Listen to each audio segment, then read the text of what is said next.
Hi there, my name's Jane Carnegie from the Save Westernport Community Group. Have you heard about the massive new fossil fuel project that's up for approval in Victoria? Probably not. Well, it's a project to produce hydrogen from coal.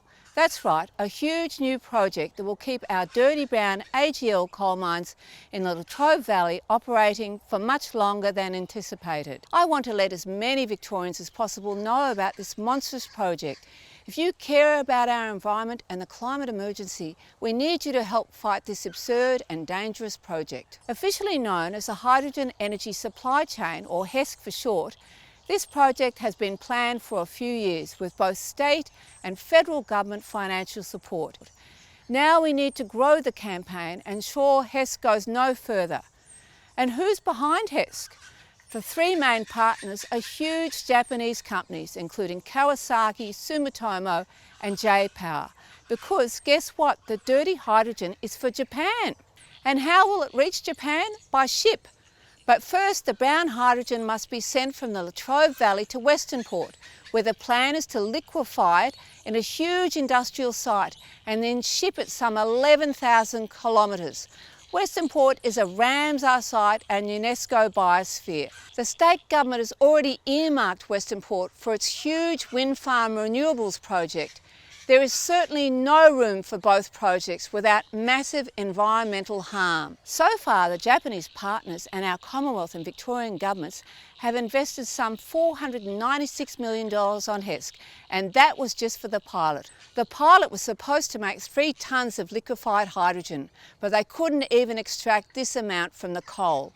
It had to be bought commercially. And then the ship carrying the liquefied hydrogen caught fire in Hastings. That's a lot of money for very little and a possible catastrophe in our Westernport. Despite these failings, the Japanese consortium and their partners are pushing ahead. They are putting enormous pressure on the Victorian government to approve full-scale production.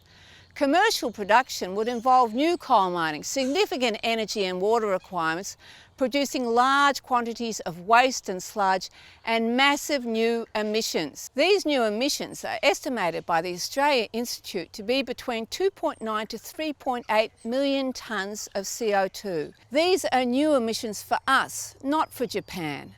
How on earth can Victoria meet its emissions targets reductions of 75 to 80% by 2035 and net zero by 2045 if this project is allowed to proceed? The Japanese consortium and their partners are underpinning commercial production on carbon capture and storage for these emissions.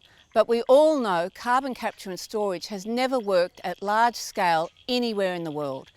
No amount of spin on CCS will distract from the reality that this project will produce millions of tonnes of new emissions in Victoria and keep the dirty brown coal industry well and truly alive for decades. This project makes no sense on any level.